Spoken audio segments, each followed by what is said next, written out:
مرتضیٰ میرے بھائی، آئین اور قانون میں اس کی کوئی گنجائش نہیں ہے. ان کا ایک ایک فیصلہ، ایک ایک سٹیٹمنٹ ان کی کھلی بوکھلاہٹ کو سامنے رکھ رہی ہے. عیاں ہے ان کی بوکھلاہٹ. کل کا فیصلہ it was finest ever I have seen in my political life. اور دوسری جو سب سے انٹرسٹنگ چیز ہے، میری مراد ہے جنہوں نے ہمارے 35 لوگوں کو ایم این ایز کو ڈی نوٹیفائی جی کیا. جی مطلب یہ کر کے آپ کیا دکھا رہے ہیں؟ کیا مطلب کہ ہم تو آپ سے اپیلیں بھی کرتے رہے، اور راجہ پرویز اشرف صاحب کی مجھے وہ press conference as a speaker یاد ہے جس میں آئین اور قانون کے مطلب فل سٹاپ کاماز بتا رہے تھے کہ ان کا ہینڈ ریٹن ریزگنیشن کا ہونا اور ون آن ون میرے سے اکیلے تنہائی میں پیش ہو کے بتانا کہ وہ کتنا شدت سے چاہتے ہیں ریزائن کرنا، تب تک مجھے ان کی اپنی نیت پہ بھی شک ہے کہ یہ دینا چاہتے ہیں یہ نہیں. اور انہوں نے کوئی مطلب اٹ واز جس طرح سے انہوں نے وہ 2 گھنٹوں پہ مبنی جو پریس کانفرنس کی تھی میں نے ساری سنی تھی. جو صحافیوں نے ان سے کوسچنز کیے تھے مجھے یاد ہے. اور کل مطلب مجھے ہنسی بھی آ رہی ہے کہ ہمارے جو ایلائے ہیں شیخ رشید صاحب، انہوں نے ڈیزگنیشن دیا بھی نہیں اور انہیں بھی ڈی نوٹیفائی کر دیا. سو سو مطلب کہ ان کا وہ صرف ایک پریس کانفرنس، فواد چودھری صاحب کی 2 سٹیٹمنٹ اور ان کے عالم دیکھیں کہ دوڑے لگ جاتی. ہم ایک بات کرتے ہیں یہ بھاگنا شروع کر دیتے کہ اللہ بچائے الیکشن سے. جیسے مائیں ہمیں بچپن میں وہ جن اور چڑیل آنے کا کہہ کے سلاتی تھی نا، اب ہم جو بات کرتے ہیں نا تو ان کو لگتا ہے وہ الیکشن آیا دوڑے لگ جاتی ہیں ان کی.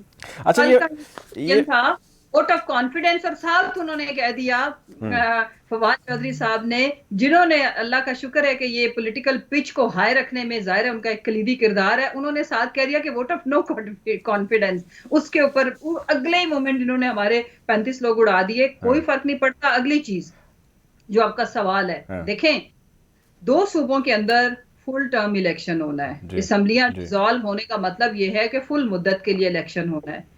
70% پاکستان میں اگر الیکشن ہو رہا ہوگا تو یہ عقل کے اندھے نہیں کراتے، بھلے نہ کرائیں. ہم ابھی 6 ماہ تک تو ملک الیکشن میں رہے گا نا. دیکھو ابھی ان کو ود ان 90 ڈیز ہر صورت کرانا ہے الیکشن. ایک دن بھی یہ اس سے آگے جا نہیں سکتے کیونکہ آئین اور قانون کی پابندی ہے. اس کے بعد ہم اپنے 2 صوبوں میں حکومت بنائیں گے انشاءاللہ. اللہ کے کرم سے، عوام کی مدد سے 2/3 میجورٹی سے زیادہ سیٹیں لیں گے اور پھر ہم جنرل الیکشن میں نیشنل اسمبلی کے اور باقی جو 2 صوبے ان میں چلے جائیں گے. ہمیں تو کوئی پرابلم نہیں ہے. اچھا یہ حکومت والے یہ کہتے ہیں، مسرت صاحب حکومت والے یہ کہتے ہیں کہ جس طرح فواد صاحب نے ٹویٹ کیا، اعلان کیا کہ جی خان صاحب 33 سیٹوں کے اوپر الیکشن لڑیں گے، وہ کہتے ہیں کہ جی یہ ہر مرتبہ خان صاحب کو آگے کر دیتے ہیں اور اس کے بعد ایونچولی کہتے ہیں جی ہم نے کلین سویپ کر دیا. اب خان صاحب کا ظاہر ہے یا کسی بھی پارٹی کے جو ٹاپ موسٹ لیڈر ہوتا ہے اس کی جو فالوئنگ ہوتی ہے، ووٹ سپورٹ ہوتی ہے، وہ ہمیشہ زیادہ ہوتی ہے. وہ کہتے ہیں جی باقی اپنے یہ کینڈیڈیٹ اتارے نا حلقوں کے اندر تو پھر ہم ان کو بتاتے ہیں. تو اس پوائنٹ آف ویو پہ کیا رسپونڈ کریں گے آپ؟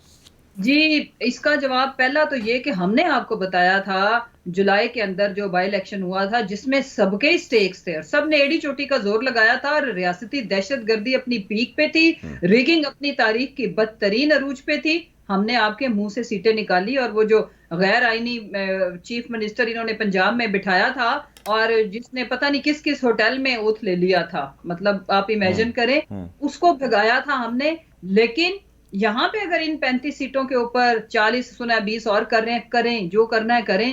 ہاں یہ بات طے ہے کہ نیشنل اسمبلی کے جتنے بھی یہ بائی الیکشن ہوں گے انشاءاللہ one and only chairman Imran Khan P T I next prime minister, انشاءاللہ 2/3 میجورٹی کے پرائم منسٹر اکیلے لڑیں گے. ان کو بھی ہم ایک مشورہ دیتے ہیں نا، ان کی جو مولانا زرداری، بلاول، شریف خاندان، اتنی لمبی ٹرین ہے اور ان ٹرین جتنا خود ہی ہے سارے، لڑے نا خان صاحب کے مقابلے میں تو لگ پتا جائے گا.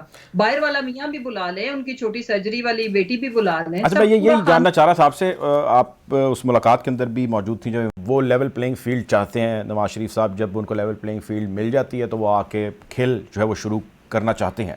اب جس طرح یہ خبر ایک مرتبہ پھر آئی ہے، گورنر ظاہر ذمہ دار منصب پر بیٹھے شخص ہیں، وہ غیر آئینی شخص ہیں، وہ انہوں نے یہ خبر دی اور انہوں نے کہا انہوں نے منصب لیا، انہوں نے کہا ہے کہ جی اب 1 ہفتے میں ان کی بیٹی آ رہی ہیں مریم نواز صاحبہ اور 1 مہینے میں نواز شریف صاحب آ رہے ہیں. Punjab is the primary focus of course.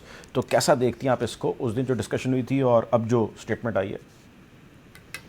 سب سے پہلے تو میں آف کورس میں خوش آئند دیکھتی ہوں، آئے ہمیں مزہ آئے گا نا، ہمیں اچھا لگے گا سب کو شکست دینا، ورنہ ان کے پاس ایک یہ ہمیشہ اگلے 5 سال ہمارے کان پک جائیں گے کہ میاں آندا تے پتہ لگ جاندا تے میاں آ جاندا تے یہ ہو جاندا۔ ہم یہ چاہتے ہیں کہ میاں بھی آئے، میاں کی بیٹی بھی تشریف لائے اور آ کے کیمپین کریں۔ کیا عوام ہی صرف رہ گئی ہوئی ہے، صرف پرائم منسٹر بننے کے لیے ملک میں واپس آتے ہیں، یا وہ مہارانی صاحبہ نے صرف جب وزیر اعظم یا سی ایم کی منصب پہ بیٹھنا ہے تو آتے آئیں، لیڈ کریں، کارکنوں کے اندر جائیں، لوگوں کو فیس کریں جو میاں پاکستان صاحب کا تو میرا خیال ہے قانون کے مطابق جیل میں جائیں گے، بیٹی شاید ان کی کیمپین لیڈ کریں گے، میرے تو علم میں یہی ہے۔ دیکھیں جو بھی ہے نا، یہ تو ویسے بھی تو انہوں نے اپنے لیے جو NRO2 زبردست قسم کا جو لیا ہے، پھر ٹھیکے پہ ملک لیا ہے، تو اس ٹھیکے کا جو پروفٹ ہے وہ آ کے عوام سے وصول کرے نا۔ جب یہ کیمپین کے لیے جائیں گی، جن کا نام کراؤڈ پولر ہے، میں دیکھوں گی کہ لوگ ان کے ساتھ ان کا ویلکم کس طرح سے کرتے ہیں، اور ہم یہ دیکھنا چاہتے ہیں، عوام دیکھنا چاہتی ہے کہ یہ ایک دفعہ ان کا ٹاکرا ہو،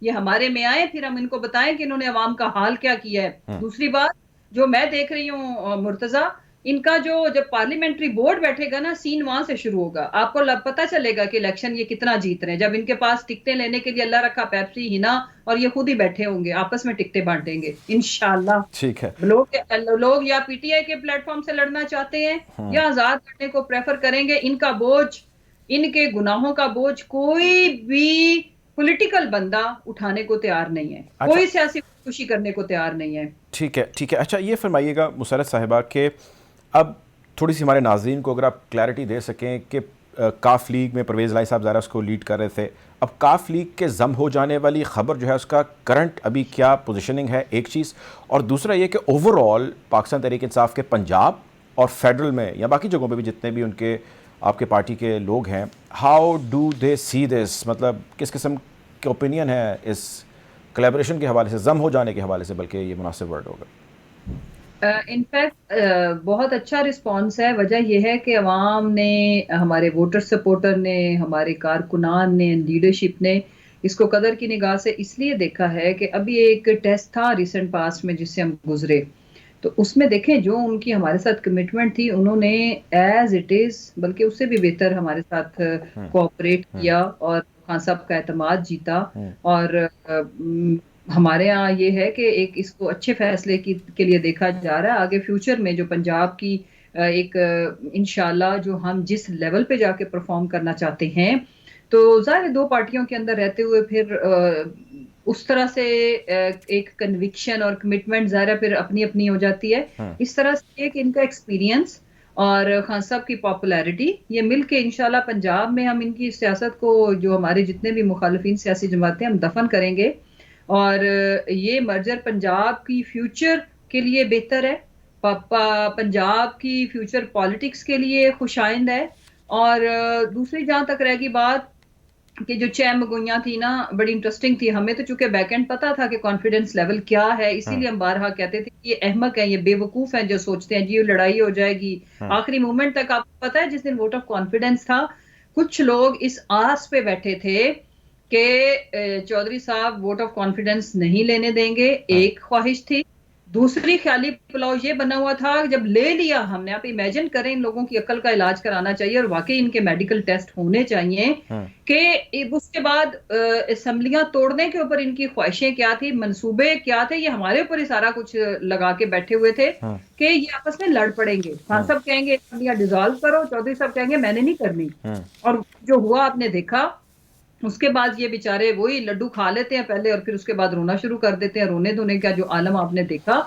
امپورٹنٹ چیز یہ ہے کہ پنجاب کے اندر اس وقت عوام جس بدحالی کا سامنا ہے، بزنس کمیونٹی ڈسٹرب ہے بلکہ برباد ہے، ٹیکسٹائل برباد ہے۔ میں اسی حوالے سے بھی آپ سے اگلی بات کرنا چاہ رہا تھا کہ ہم سیالکوٹ جو ہماری جتنی انڈسٹری ہے اس کی بات کریں، فیصل آباد کی بات کریں، پنجاب کی میں بات کر رہا ہوں، جہاں جہاں کی بھی ہم بات کریں، وہاں سے جتنے بھی ہمارے تک بھی لوگ رابطہ کر رہے ہیں، مطلب ان کے کنسرن اور ان کا اپسیٹ ہو جانا یقینی طور پہ ہر گزرتے لمحے کے ساتھ بڑھ رہا ہے۔ پنجاب یا کوئی بھی پروونس آفٹر 18ویں ترمیم بہت ساری چیزیں جس میں وہ خود مختار ہے۔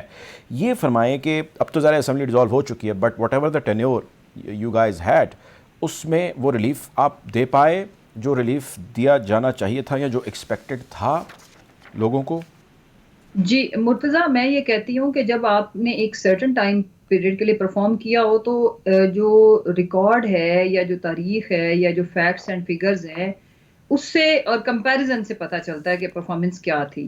دیکھیے سروے آف پاکستان اور پھر اس کے بعد دوسری بات جو سب سے امپورٹنٹ چیز ہے کہ پاکستان تحریک انصاف نے اپنے یہ جتنا بھی ہمارا ٹینیور ہمیں ملا، اگر میں پنجاب کی خالی بات کروں، ہیلتھ کارڈ ہمارا ایک ریولوشنری سٹیپ تھا جس نے لوگوں کی زندگیوں میں بدلاؤ لایا.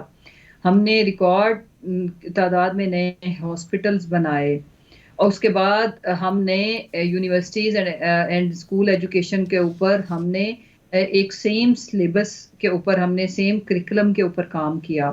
اس کے بعد دیکھیں پنجاب کے اندر ظاہر پاکستان کی جو اکانومی ہے اس کا انجن تو پنجاب ہے. اگر ہم نے اوور آل 6% گروتھ اچیو کی، اگر ہم نے آئی ٹی ایکسپورٹس تاریخ کی سب سے زیادہ تھی، اگر ٹیکسٹائل جو کہ آپ کو پتہ ہے فیصل آباد مینلی اس کو لیڈ کرتا ہے ٹیکسٹائل انڈسٹری کو، ہمارے پاس جتنے بھی نیبرنگ ڈسٹرکٹس تھے وہاں سے لیبر میسر نہیں تھی، ویجز بڑھ گئے تھے، 2 گنا ہو گئے تھے، ریکارڈ تعداد میں ہمیں آرڈرز ملے.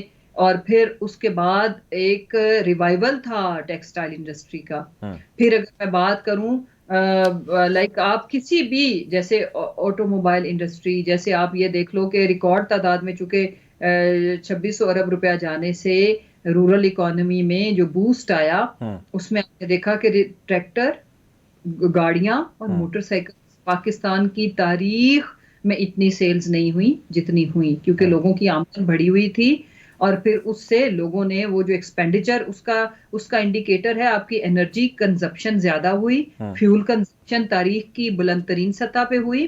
اور پھر آپ کو یاد ہوگا کہ جو ٹوریزم پاکستان میں بڑھی اور ٹوریزم ود ان کنٹری ظاہر زیادہ تھی، وہ باہر سے لوگ آئے لیکن اتنی کیونکہ پاکستان تو آپ سیر کے لیے جاتے ہی تب ہے جب آپ کے پاس سیونگز ہوتی ہیں، جب آپ کے پاس اپنے کھانے پینے یا آپ کا کمفرٹ لیول فائنینشلی آپ کمفرٹیبل ہوتے ہیں. اس کے ساتھ ہاؤسنگ انڈسٹری ہم نے اس کو انڈسٹری کا درجہ دیا اور ہاؤسنگ انڈسٹری جب چلتی ہے تو اس کے ساتھ کوئی 35 مزید انڈسٹریز آپ کو پتہ ہے، سیمنٹ اور چھوٹی موٹی جو انٹیریئر سے ریلیٹڈ کرٹنز لگتے ہیں، مطلب آپ کی پینٹ اور بے شمار انڈسٹریز اس کے ساتھ لنک کرتی ہیں جو کہ آپ نے دیکھا کہ اس میں کتنی تیزی آئی. ایون ریئل اسٹیٹ میں بھی تبھی آتی ہے جب آپ کے ملک میں خوشحالی ہو، لوگوں کے پاس سیونگز ہوں تو لوگ گھر نئے بناتے ہیں یا پلاٹس خریدتے ہیں. جتنے بھی اکانومی کے انڈیکیٹرز تھے وہ پازیٹیو تھے. جتنے بھی آپ سرویز اٹھائیں، آپ ورلڈ بینک کی رپورٹ اٹھائیں، آپ انٹرنیشنل جتنے بھی سرویز تھے، جتنے بھی اسٹیٹس تھے، جتنے بھی فگرز تھے وہ ہر لحاظ سے مثبت تھے. اور اگر ہم کمپیئر کریں لائک دنیا کی بیسٹ اکانومیز کے ساتھ تو اس وقت پاکستان پازیٹیو کیوں تھا؟ بیکاز آفٹر کووڈ جو ہماری ارینجمنٹس تھیں یا جو ڈیسیجنز ہم نے لیے وہ پوری دنیا سے بہتر تھے. ایون امریکہ کے اندر یہ ڈیبیٹ بھی ہوئی کہ پاکستان نے جو سٹیپس لیے، اگر امریکہ کی جتنی بڑی معیشت اور اکانومی تھی اگر وہ سیم سٹیپس امریکہ لیتا تو ان کی اکانومی شاید دنیا میں سب سے زیادہ وہ پیک پہ جاتی. تو جو امپورٹنٹ چیز ہے وہ یہ ہے کہ پاکستان تحریک انصاف جو بھی ٹینیور ملا اس میں کلائمیٹ چینج پہ کام فرسٹ ٹائم ہوا. 50 سالوں کے بعد نئے ڈیمز بننا شروع ہوئے اور ہیلتھ ریفارمز سب سے بڑا ہمارا ایک انیشیٹو تھا.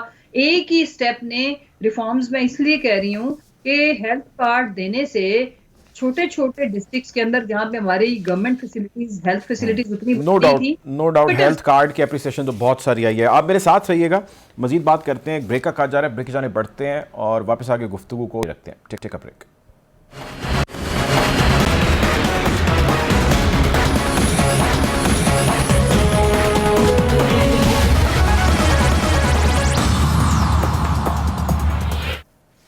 Welcome back after the break. Programme میں ہم بات کریں ملک کی سیاسی اور معیشت کی صورتحال کے حوالے سے. پروگرام میں میرے ساتھ موجود ہیں مسرت جمشید چیمہ صاحبہ، تحریک انصاف کی سینئر رہنما ہیں، اور ساتھ مجھے پروگرام میں جوائن کریں ڈاکٹر فروخ سلیم صاحب، ایکسپرٹ ہیں اقتصادی معاملات کے. Welcome to the show doctor صاحب. ڈاکٹر صاحب ایک خبر آج جو ہمارے سامنے آئی ورلڈ بینک کے حوالے سے تھی، 1.10 ارب ڈالر کی جو پاکستان کو قسط ملنی تھی اس کو ڈیفر کر دیا اگلے فسکل ایئر تک، اور اس حوالے سے بہت سارا جو ہے وہ رسپانس بھی آ رہا ہے مختلف جماعتوں کی جانب سے, انالسٹ کی جانب سے, ایکسپرٹس کی جانب سے. آپ اس کو کیسا دیکھتے ہیں پاکستان کے لیے, اور آپ کے خیال سے کیا وجہ ہو سکتی ہے اس کی؟ دیکھیے, ایک تو بڑا واضح جو ہے پیغام پاکستان کی طرف آ رہا ہے, بلکہ دنیا کو بھیجا جا رہا ہے کہ جو عالمی مالیاتی ادارے ہیں ان کا بے تحاشا انحصار ہے آئی ایم ایف کے اوپر. اور اس کی وجہ شاید یہ ہے کہ آئی ایم ایف ایک واحد مالیاتی ادارہ ہے جس کے پاس ہم کہتے ہیں آرٹیکل 4 کنسلٹیشنز کہلاتا ہے, یعنی کہ جتنے بھی اس کے ممبر ممالک ہیں ان کی جو معاشی کارکردگی ہے, ان کے اشاریوں کا جو مانیٹرنگ کا میکنزم وہ صرف آئی ایم ایف کے پاس. باقی عالمی مالیاتی ادارے جو ہیں وہ آئی ایم ایف کی طرف دیکھتے ہیں کہ وہ ان کا جو مانیٹرنگ میکنزم ہے وہ کیا کہہ رہا ہے. تو ایک تو پیغام یہ آ رہا ہے کہ جی چاہے وہ ورلڈ بینک ہو, چاہے وہ ایشین ڈیولپمنٹ بینک ہو, چاہے وہ ایشین انفراسٹرکچر فنڈ ہو, وہ سب آئی ایم ایف کی طرف دیکھتے ہیں کہ جی آپ کس سمت میں اس معیشت کو لے جا رہے ہیں, یا آپ کے پاس پالیسی ایڈوائس. اس سے آگے تھوڑا بڑھ گئے اگر مرتضیٰ صاحب, اب تو یہ محسوس ہو رہا ہے کہ جو دوست ممالک جن کو ہم اپنا کہتے ہیں وہ بھی انحصار کرنے لگے ہیں آئی ایم ایف کے اوپر. چاہے وہ سعودی عربیہ ہو, چاہے وہ چین ہو, چاہے وہ قطر ہو یا یو اے ای ہو, وہ بھی دیکھتے ہیں آئی ایم ایف کی طرف کہ آئی ایم ایف کس سمت میں جا رہا ہے.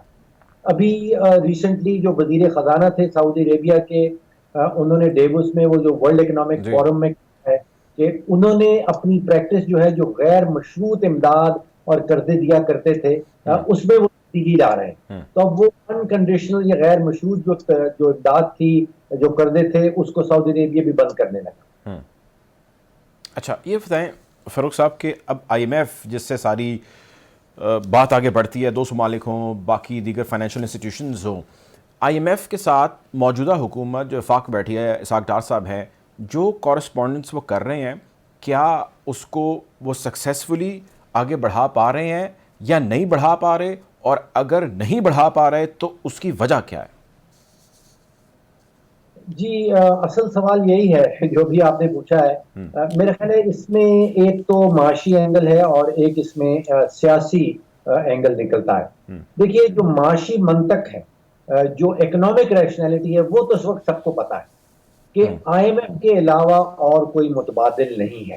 آئی ایم ایف کے پاس ہمیں جانا ہی ہے, آج جائیں, کل جائیں یا اس کے بعد جائیں, جتنی دیر لگائیں گے اتنا ملک کا جو ہے وہ نقصان ہوگا. آئی ایم ایف کے جانے کی جو شرائط ہیں وہ بھی بڑی واضح ہیں.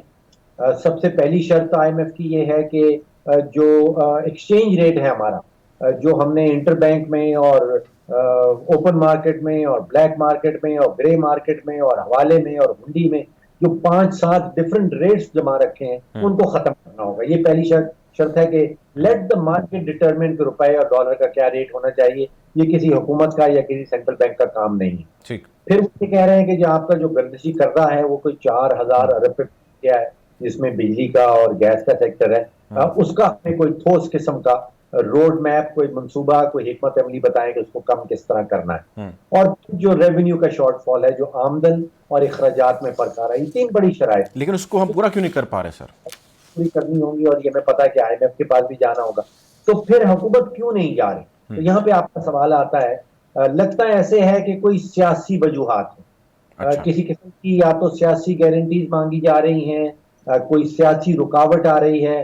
یہ حکومت وقت کو پتا ہے کہ اگر آئی ایم ایف کی شرائط کے اوپر عمل درآمد ہوگا تو ایک نیا طوفان آئے گا مہنگائی کے حوالے سے. یعنی آئی ایم ایف جو ہے وہ ریڈی ہے ٹو گیو دا منی, موجودہ حکومت آئی ایم ایف سے پیسے لینا نہیں چاہتی فار دیئر پولیٹیکل مائلیج اور ایڈوانٹیجز, یہ کہہ رہے ہیں آپ؟ جی, میں اس کو اس طرح لگاؤں گا کہ اگر آئی ایم ایف کی شرائط کے اوپر حکومت وقت عمل درآمد کرتی ہے تو بہت بڑا پولیٹیکل لاس دیکھ رہی ہے جو حکمران جماعت, کہ ان کے ووٹ بہت ٹوٹ جائیں گے. اگر یہ الیکشن کا سیزن ہے اور الیکشن آنے والا ہے اور الیکشن سر پہ ہے, تو پھر ایک سیاسی جماعت جو ہے وہ اپنا پولیٹیکل کیپٹل جو ہے, جو اس کے سیاسی اثاثہ جات ہیں, ان کو اتنا بڑا نقصان نہیں پہنچانا. لیکن فاروق صاحب, انہی سیاسی جماعتوں نے, اور بلکہ جتنے بھی ہیں ان سارے اتحاد میں لوگ اور ان کے لیڈران, انہوں نے before coming to power and taking whatever they have taken now, انہوں نے کمٹ کیا تھا, پرومس کیا تھا کہ ہم IMF والا مسئلہ بھی سارٹ آؤٹ کریں گے, ڈالر کی بھی ہم نے 200 سے نیچے کی آواز سنی, پاکستان کو مشکلات سے نکالیں گے, ڈاکٹرائن کی بھی باتیں سنی. آئی مین اسٹیٹسٹکلی تو وہ 0/0 ہی پھر میں کہوں گا, یا آپ اسے ڈفر کریں گے؟ دیکھیے شروعات میں اپریل میں جب نئی حکومت آئی ہے تو واقعی میں معیشت آپ سمجھیے کہ PTI کی حکومت 44 مہینے کے بعد ایک گہری کھائی میں پاکستان کی معیشت کو چھوڑ کے جا رہی, اور پھر جو وعدے کیے گئے آپ نے بالکل درست کہا, سب قسم کے وعدے کیے گئے, لیکن نتیجہ یہ نکلا کہ معیشت کھائی میں تھی جب PTI چھوڑ کے جا رہی تھی, اور PTM کی حکومت نے مزید کھدائی کی, اس کھائی مزید گہرا کیا ہے. اچھا ٹھیک ہے, میرے ساتھ رہے گا مسرت صاحبہ. ایک سوال آپ کی طرف, اور یہ سوال پاکستان تحریک انصاف کے اکثر لوگوں سے بہت جگہوں پہ کیا جاتا ہے, اور وہ یہی ہے کہ گڑھے کھود دیے, بارودی سرنگیں اقتصادی جو ہے وہ بچھا دیں, IMF کے ساتھ ڈیل توڑ دی, 200 کے قریب جو ہے وہ بیرل کی قیمت پہنچی ہوئی تھی, اور یہاں پہ اس کے حساب سے جو پیٹرول کی قیمت دی جا رہی تھی وہ بہت کم تھی, اور اب سب کچھ جو ہے وہ تتر بتر ہو گیا. کیسے رسپونڈ کریں گی آپ لوگوں کا جو IMF والا معاملہ تھا اس کو لے کے؟